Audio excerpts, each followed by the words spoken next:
पोलिसांनी जे रिमांडसाठी कारणं दिलेले होते ते अत्यंत तकलादू स्वरूपाचे कारणं होते. खरं तर तपास पूर्ण झालेला आहे. PCR जप्त आहे. सगळ्या गोष्टी व्यवस्थित जमा झालेल्या असताना पोलिसांचं तरी पण त्यांना PCR पाहिजे होतं. त्यामुळे न्यायालयाने PCR देण्यासाठी नकार दिलेला आहे आणि 6 तारखेपर्यंत त्यांना मॅजिस्ट्रेट कस्टडी रिमांड दिलेला आहे. त्यामुळे आता जामीन होण्याचा मार्ग एक प्रकारे मोकळा झालेला आहे असं आपण म्हणू शकतो. आज जामिनासाठी काही अर्ज केला होता आज केला होता नाही, कारण की 5 वाजून गेलेले असल्यामुळे त्यांनी जामिनासाठी अर्ज केलेला नाही आहे. पण उद्या ते लवकर सकाळी अर्ज करतील असं दिसतं. आणि कुठले ठळक मुद्दे मांडले गेले आजच्या म्हणजे माझ्यासाठी आनंदाची गोष्ट ही आहे की काल आपल्या सगळ्यांसमोर मी सांगितलं होतं की दारूबंदीचं सेक्शन लावलं पाहिजे आणि त्यांनी आज दारूबंदीचं 2 कलमं लावलेले आहेत. त्यानंतर 420 हे कलम लावलेलं आहे कारण की गाडीचं रजिस्ट्रेशन झालेलं नाही आहे.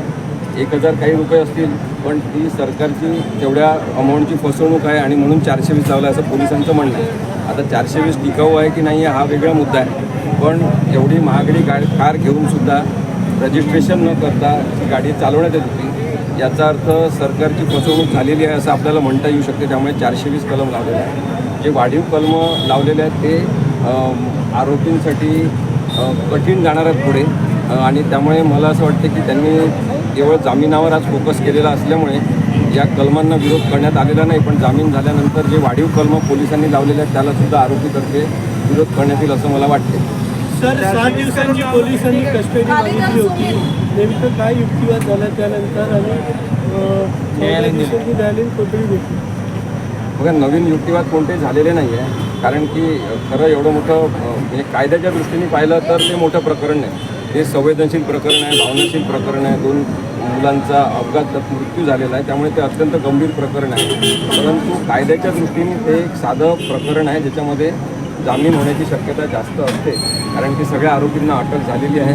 पोलिसांना जो तपास करायचा आहे, मोबाईल जप्त करायचे आहे, PCR आणि सगळं फुटेज जप्त करायचं सगळं त्यांनी केलेलं आहे. आणि जे पब ओनर्स आहेत त्यांच्यातर्फे वकिलांनी आज जे कागदपत्र पबचे रजिस्ट्रेशनचे आणि बाकी सगळे आहेत किंवा त्यांच्या बिअर बारच्या परमिटचे हे सगळेच कागदपत्र त्यांनी स्वतःच कोर्टामध्ये दिलेले आहे. त्यामुळे तो एक ग्राउंड होतं पोलिसांचं की आम्हाला पब आणि बिअर बार किंवा यांचे लायसन्स परमिट आणि त्यांच्या सगळ्या कागदपत्रांची तपासणी करायची आहे.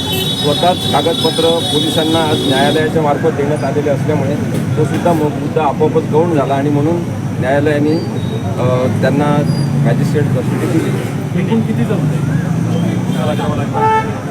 7 आरोपी एकूण होते. सगळ्यांनाच मॅजिस्ट्रेट कस्टडी दिली. 6 आरोपी 1 हिंदी में सर हिंदी में बता दीजिए क्या हुआ आज कोर्ट में.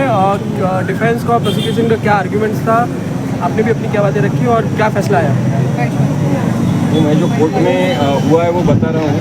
आज हमने इंटरवेनर की तरफ से कुछ भी बात नहीं कही, लेकिन इतना ही हमने कहा है कि जो उसके साथ बाकी लड़के पब में थे, दारू पी रहे थे, उनके नाम अभी तक नहीं आए हैं सामने. और वो कौन से स्कूल से थे, कौन सी परीक्षा उन्होंने देने के बाद ये पार्टी आयोजित की थी, इसका भी कुछ चित्र पुलिस ने अभी तक नहीं किया है. वो इन्वेस्टिगेशन में आना चाहिए था.